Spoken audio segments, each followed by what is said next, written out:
Mr. Nelson, I know this is difficult, but in testifying, you feel like your mother didn't stand up for you.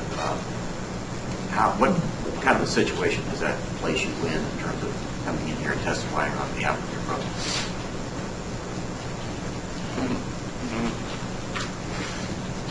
Puts me in a crazy predicament because I love my mom. I love my mom, but it's just the truth. She didn't do what she was supposed to do. For any of you? For not me and my brothers.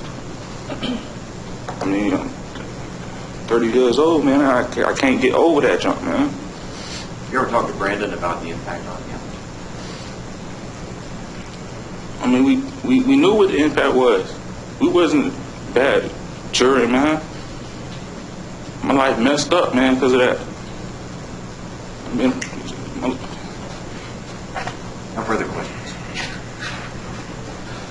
Okay, cross-examination by the state. No question. Okay, sir, thank you for your testimony. You're free to step down. can I say something? There needs to be a question before you can say something. All right. Okay, thank you, sir.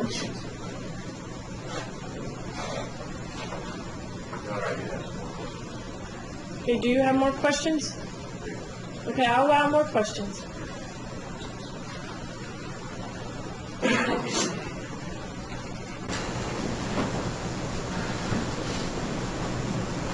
Mr. Nelson, were you aware of a point in time when Brandon's girlfriend had a miscarriage? Yeah, I heard things, and my mom called me about it and told me about it, and I couldn't get a hold of him for a second about it. You know what impact that had on Brandon? It wasn't the Brandon I knew. What do you mean? It just wasn't the Brandon I knew. When I used to call him, anytime he would pick up the phone, and when I called around that time, he wasn't picking up. Was there a change that you saw in Brandon? Yeah, And when did that change take place? probably about around that time. Time his girlfriend had a miscarriage? Yeah. Did you know Trevante Williams? Yes. You know that he was killed? Yeah. A close friend of Brandon? Yeah, real close. He used to come to our house all the time. What impact did that have on Brandon?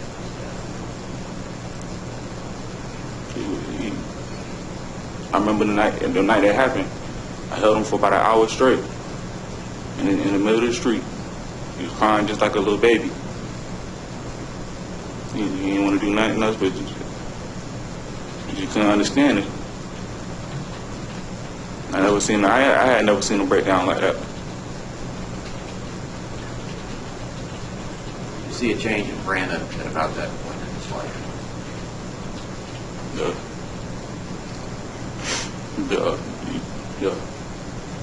The big change. The drugs was heavier then.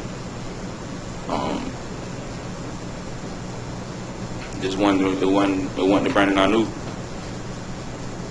at all. Did he seem to be less trusting of people?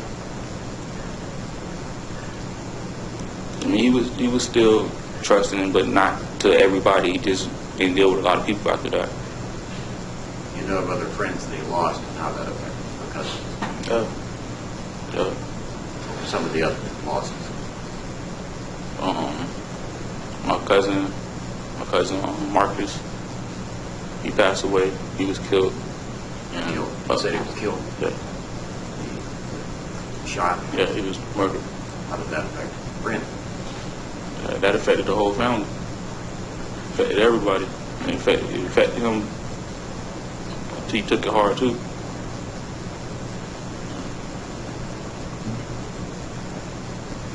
Thank you, Mr. Nelson. No further questions. Okay, cross-examination by the state. Still no questions. Okay. Okay, sir, thank you. You could step down.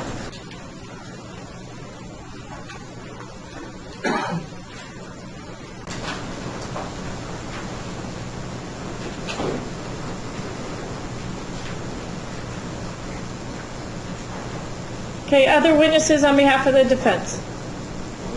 Yes, you may.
Okay, ladies and gentlemen of the jury, we have some matters that we need to address, and we're going to go ahead and let you recess for the day. That's why I kept you a little later, because I didn't want you to have to come to lunch and then be here a short period of time and then recess. So I'm going to allow you to recess for today. I need you to be back here Tuesday morning at 9 a.m. During this recess, you must continue to abide by the rules governing your service as a juror. Specifically, do not discuss this case among yourselves or with anyone else, or allow anyone to discuss it in your presence. Do not speak to the lawyers, the parties, or the witnesses about anything. You must avoid reading newspaper headlines and/or articles relating to this trial or its participants. Avoid seeing or hearing television, radio, or internet comments about the trial, should there be any, and do not conduct any research yourself regarding any matters concerning this case. Okay, for the jury, court will be in recess until 9 a.m. on Tuesday morning. Okay, thank you. All right. Tuesday is April 8th.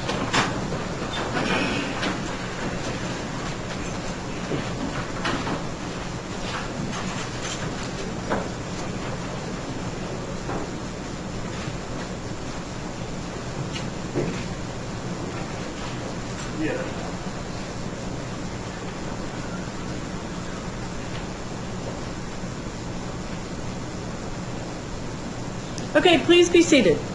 Mr. Moore, you want to proffer the testimony of Ron McAndrew? Yes. Okay, we can do that at this time, so if you'll bring him in.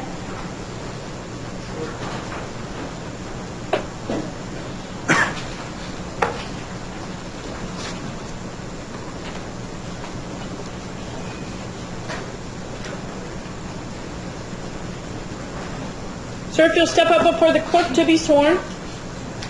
Do you solemnly swear affirm to the testimony you should give will be the truth, the whole truth, and nothing but the truth, so help you God? I swear. Have a seat, right? Sir, if you'll have a seat in the witness chair. Once seated, if you'll scoot your chair forward, do adjust that microphone, do talk into that microphone. It helps us hear your testimony, also aids in recording your testimony. Okay, Mr. Moore. Mr. McAndrew, would you identify yourself, please? Ronald D. McAndrew, M-C-A-N-D-R-E-W, doing business as Ron McAndrew. And what is your business? I'm a prison and jail consultant, expert witness. How many times have you testified as an expert witness in prison and jail issues?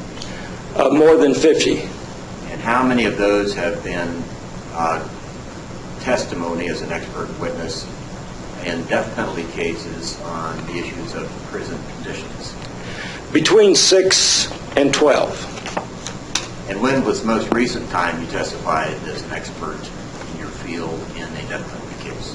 Approximately 3 weeks ago. Where was that? Broward County, Florida. And just in a sentence, what was the coverage? What was the subject of your testimony? The subject of my testimony was, this was the Alden Stevenson case, State of Florida versus Alden Stevenson. My testimony surrounded his conduct while incarcerated at the Broward County Jail. What is your education? I have an associate in arts degree in criminal justice administration from Miami-Dade College. I'm a certified public manager through the Center for Public Management at Florida State University. That is not a bachelor's degree, it's a state certification. I have more than a dozen career development courses, all 40 hours or more each, through the Florida Department of Corrections, taught at various community colleges around the state, and countless training seminars and other training events conducted by the Florida Department of Corrections or other correctional agencies throughout the country. And you have worked in the Department of Corrections? I have. For how many years? More than 22 years in the Florida Department of Corrections, and a little less than a year with the Orange County Jail, also under the Florida State Retirement System. What did you do at the Orange County Jail? I was the interim director. And what positions have you held in the Florida Department of Corrections? I started out in 1979 as a basic correctional officer. I worked my way through all of the gut level positions of correctional officer, sergeant, lieutenant, captain, investigator, inspector, major, I skipped over colonel and became a deputy warden in 1988. I was appointed as a warden to open a new prison in Gulf County, Florida in 1992. In 1996, I was appointed as the warden of Florida State Prison. In 1998, I was appointed as the warden of Central Florida Reception Center. I was there for another 4.5 years, 2001. I retired from the state for 5 days and was then asked to take over the Orange County Jail until a national search could be done to appoint a permanent director. Could you name a few of the professional affiliations that you have? I'm a member of the American Correctional Association. I'm a member of the Hispanics in Corrections Association. I'm a member of the North American Wardens Association. I'm a member of several other correctional affiliated organizations, but I can't remember those without referring to my my resume. And have you given presentations to professional groups, lawyers, any other professional groups, Department of Corrections, corrections officers in your field of prison and jail issues? Many times. If I get put a number on that. More than 100. Okay, and your tour of duty as a warden of Florida State Prison, that's where one of the death rows is, correct? That's the home of death row and the death chamber. Union Correctional Institution houses a larger number of death row inmates pending execution. As part of your responsibilities, it would be classifying inmates according to their backgrounds, ages, sizes, disabilities, mental health issues, in terms of where to put them. Yes, sir. And you seek to put together a profile. Yes, And that is, of a sort. all right, what way, how would you describe Well, profile, inmates are classified. classified? Okay, you seek a classification. Yes, sir. And that's for, the goal is to make sure that this person gets through his or her sentence and doesn't get misplaced, and which would be a jeopardy to possibly your staff or to the inmate. Yes, sir, and but most importantly, to see that their needs are more appropriately met by the Florida Department of Corrections, while security needs are met at the same time. Okay, so part of that is predicting how a person in a specific classification is going to acclimate into a prison setting. Is that correct? Correct. Okay. And if you received an inmate who was a black male, about 24 years of age, with brain damage, with mental health issues, who has been convicted of first-degree murder of a law enforcement officer, what would be done with such an inmate? It would depend upon the actual sentence. If the sentence is life without parole, what would be done with that inmate? That inmate would be assigned to a close custody facility that could also meet his physical and mental health needs. Would such an inmate of that age go to a youthful offender facility? No, sir. And could you predict a likely institution where that inmate would wind up? Santa Rosa Correctional Institution would be one place. Columbia Correctional Institution could be another. Now, if the inmate were sentenced to life without parole, that inmate would be in open population. Would that be right? Yes, sir. And what would be in your experience of training, what would be the risks of harm to that individual, as well as to your staff, of such a placement of such a person in the open population, let's say in Santa Rosa? I'm sorry, but I really don't follow the question. Right. What would be your concerns in placing an inmate with that classification, that profile, my term, in the open population in Santa Rosa? Without knowing the nature of the charge, or No, we're talking about 24-year-old black male convicted of guilty of first-degree murder, a law enforcement officer, with mental health issues, with drug history,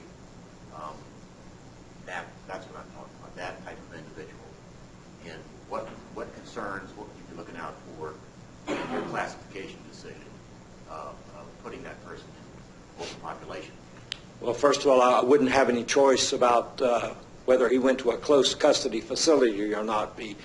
The sentence of life without the possibility of parole would demand that he be assigned to a close custody correctional institution in Florida. The concerns of a warden receiving such an inmate at an institution like that would be quite serious. What would the concerns be? Well, the concern would be, first of all, that the expression of a cop killer, someone who has killed a law enforcement officer, is not going to fare well on the compound of an institution. From what, in what regard?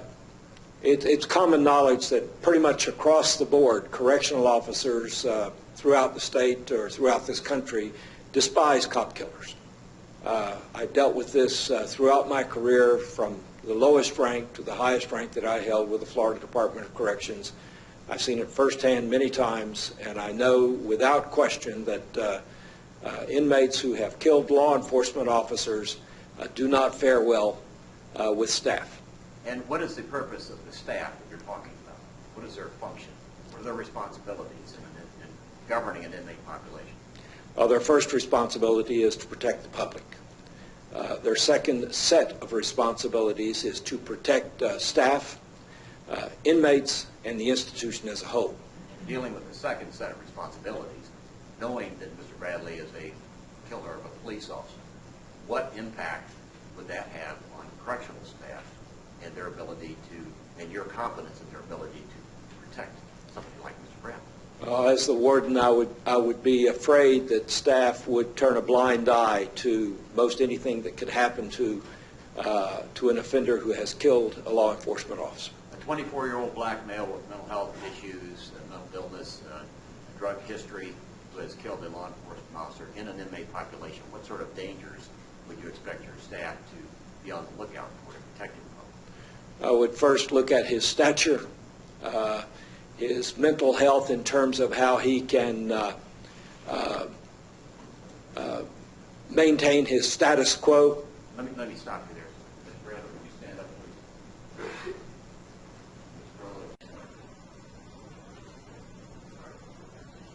So, you see Mr. Bradley's stature. So how would that fit into your, your concern levels and how to address them?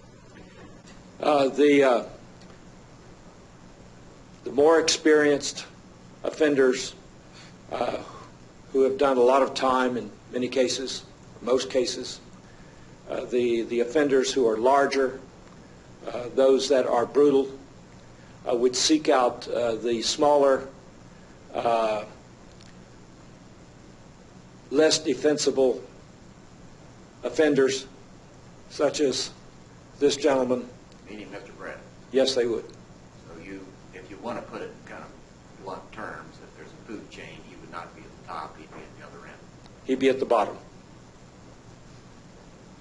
And so how would that play out in real life for someone like Mr. Bradley in prison, in general open population?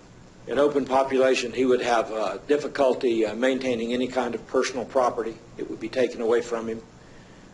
He would have difficulties protecting himself from sexual predators. He would have a difficult time having anyone who would support him or defend him on the compound, be it other offenders or uniformed staff. And by contrast, how would those issues play out if Mr. Bradley were on death row, sentenced to death? On death row, Mr. Bradley would live in a cell that's 6 feet wide, 9 feet long, and about 9.5 or 10 feet tall, with concrete and steel on 3 sides and bar stock on a 4th side with a door and a flap. The only natural light he would have would come from across the hallway, approximately 30, 35 feet away, through a narrow window that gives the minimum amount of daylight. But in that cell, he would have 24 hours a day of protection. It would be his own private room, per se. He would be allowed to purchase his own 13-inch television set from the canteen. While he would not have cable television, he would have access to a number of channels through an antenna that's on top of the prison. He'd have a cot, he'd have his own private toilet, his own private sink, and he would be taken out of his cell an hour a day for natural sunlight and exercise. So among the differences between open population and the death row would be on death row there would be security, and there would be ability to maintain the integrity of his body and his property, whereas maybe in open population that would not be the case. Exactly. And now we've contrasted open population with death row. Can you do a similar contrast between open population and the real world on the other side of the wall? How would you contrast those? It's most folks really don't have much of an idea of how the social structure of a prison works compared to the one that you and I enjoy. A small example would be that I walk out of my house early in the morning to pick up my newspaper, and I see a cigarette butt on my front yard. To me, that's disgusting. I don't want it there. It's litter. I'm not even going to pick it up with my bare hands.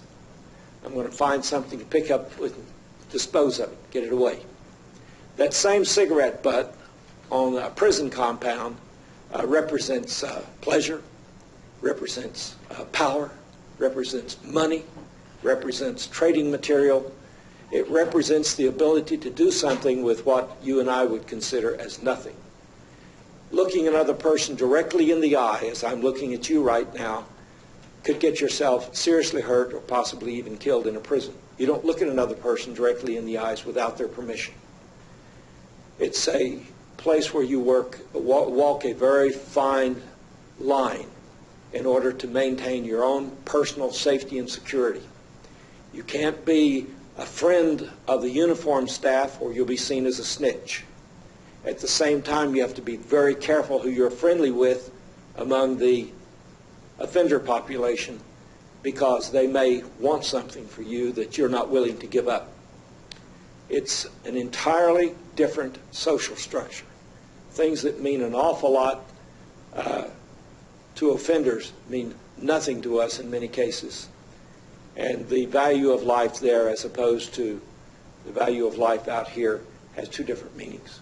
Can you categorize like a demographic of the inmates who would likely be in such a prison in open population? The demographics,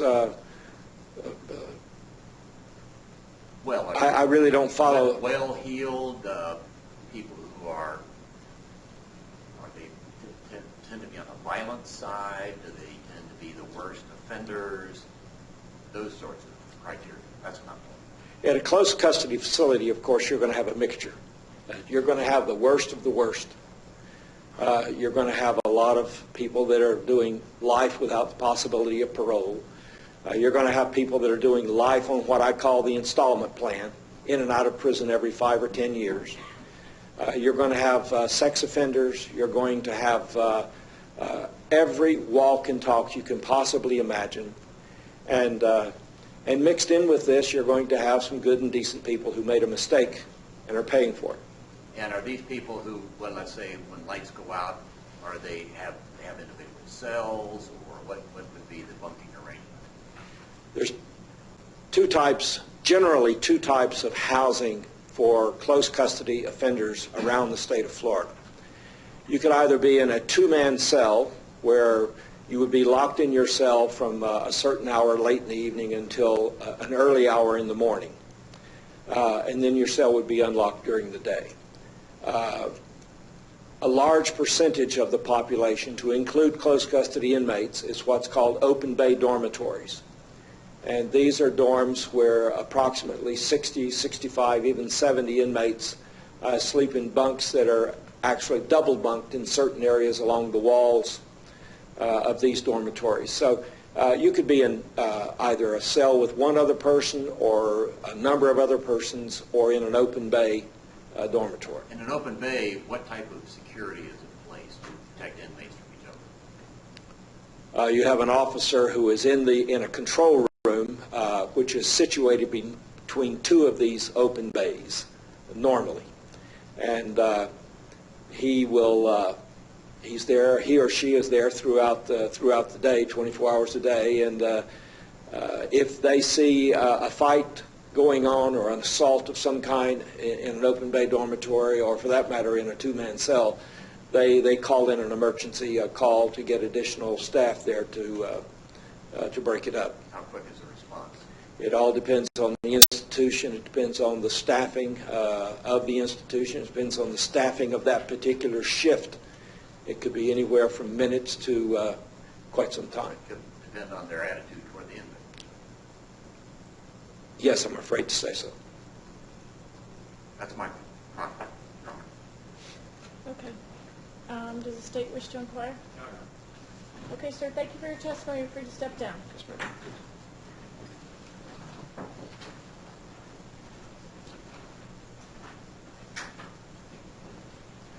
Okay, is there anything else we need to address today? Okay, hearing nothing, the court will be in recess until 9 a.m. on Tuesday morning. The court's in recess until Tuesday morning. Thank you.